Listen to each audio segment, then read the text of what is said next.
नमस्कार दोस्तों, स्वागत है आप सबका अपने YouTube channel Gurukul success academy में।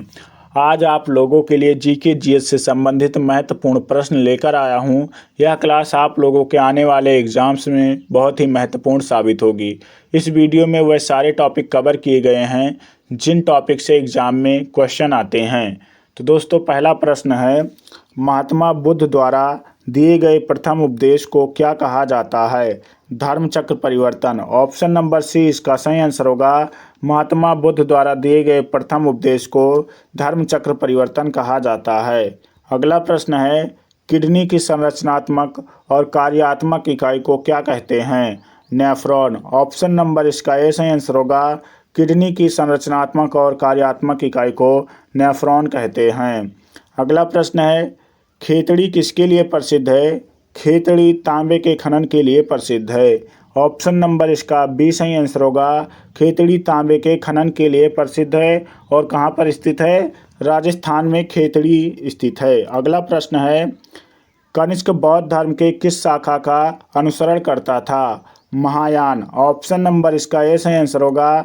महायान शाखा का अनुसरण करता था। अगला प्रश्न है, विश्व दुग्ध दिवस कब मनाया जाता है? तो विश्व दुग्ध दिवस जो है 1 जून को मनाया जाता है। ऑप्शन नंबर 20 का सही आंसर होगा। 1 जून को मनाया जाता है। और 5 जून को विश्व पर्यावरण दिवस मनाया जाता है। 22 अप्रैल को पृथ्वी दिवस मनाया जाता है। और 31 मई को विश्व तंबाकू निषेध दिवस मनाया जाता है। अगला प्रश्न है, हिंद स्वराज नामक पुस्तक के लेखक कौन हैं? तो हिंद स्वराज नामक पुस्तक के लेखक महात्मा गांधी हैं। ऑप्शन नंबर सी इसका सही आंसर होगा। जिन लोगों का भी ऑप्शन नंबर सी है बिल्कुल सही आंसर है। आगे बढ़ते और अगला प्रश्न है, निम्नलिखित में से किसको बर्डमैन ऑफ इंडिया कहा जाता है?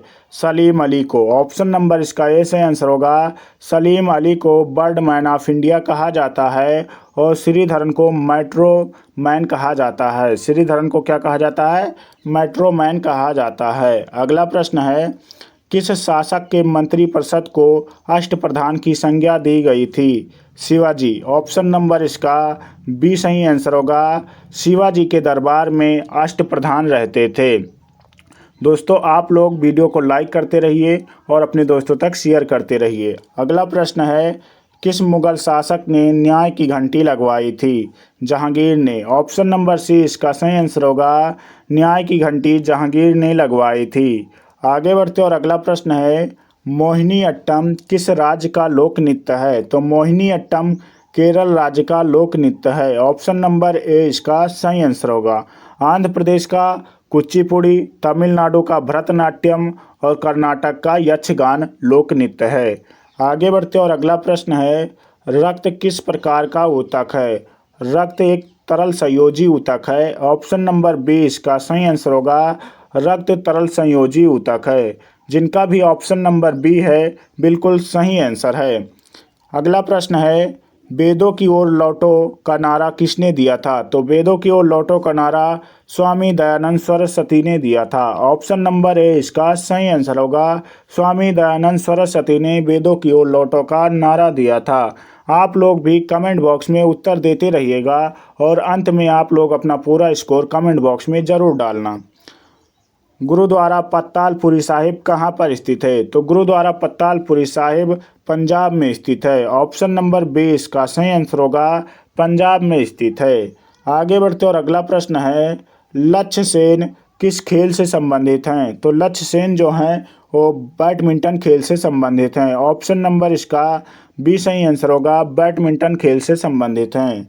अगला प्रश्न है, बाबर ने मुगल साम्राज्य की स्थापना किस वर्ष में की थी? तो बाबर ने मुगल साम्राज्य की स्थापना 1526 ईस्वी में की थी। ऑप्शन नंबर 20 का सही आंसर होगा। बाबर ने प्रथम पानीपत के युद्ध में इब्राहिम लोधी को हराकर 1526 ईस्वी में मुगल साम्राज्य की स्थापना रखी थी। आगे बढ़ते और अगला प्रश्न है, समुद्री जल में कौन सा लवण सर्वाधिक मात्रा में पाया जाता है? Sodium chloride. ऑप्शन नंबर इसका ये सही आंसर होगा। Sodium chloride. जिन भी लोगों का ऑप्शन नंबर ए है बिल्कुल सही आंसर है। अगला प्रश्न है, निम्नलिखित में से किस पठार को दुनिया की छत कहा जाता है? पामीर के पठार को। ऑप्शन नंबर इसका बी सही आंसर होगा। पामीर के पठार को दुनिया की छत कहा जाता है। और पामीर की पठार कहाँ पाया जाता है? तो तिब्बत में पाया जाता है। पश्चिम की दिशा में कौन सी नदी नहीं बहती है? तो पश्चिम की दिशा में सोन नदी नहीं बहती है। ऑप्शन नंबर 20 का सही आंसर होगा। सोन नदी बिहार की राजधानी पटना में जाकर गंगा में मिल जाती है। और नर्मदा, ताप्ती और साबरमती नदी जो है ये अरब सागर में जाकर गिरती हैं। सूखा रोग शरीर के किस अंग को प्रभावित करता है? तो सूखा रोग शरीर के हड्डी को प्रभावित करता है। ऑप्शन नंबर सी इसका सही आंसर होगा।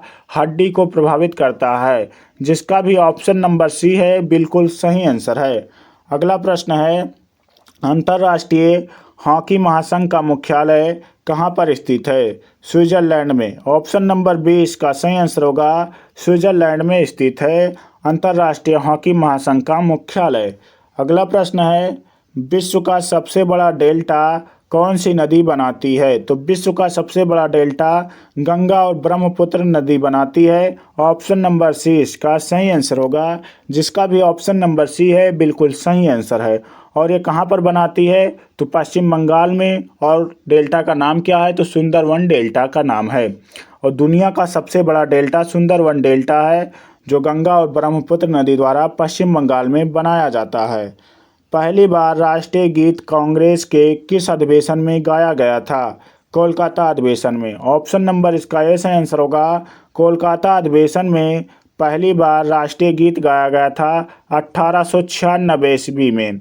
1896 ईस्वी में कोलकाता अधिवेशन हुआ था। इसी में पहली बार राष्ट्रीय गीत गाया गया था। अगला प्रश्न है, शक संवत को राष्ट्रीय पंचांग के रूप में कब अपनाया गया था? 22 मार्च 1957 को। ऑप्शन नंबर इसका बी सही आंसर होगा। 22 मार्च 1957 को।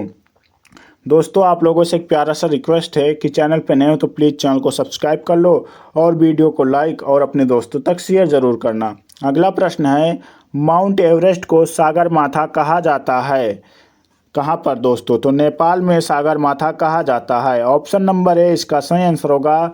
माउंट एवरेस्ट को नेपाल में सागर माथा के नाम से जाना जाता है। भारत का एकमात्र सक्रिय ज्वालामुखी कहाँ पर स्थित है? वैरन द्वीप। ऑप्शन नंबर 20 का सही आंसर होगा। भारत का एकमात्र सक्रिय ज्वालामुखी वैरन द्वीप पर स्थित है।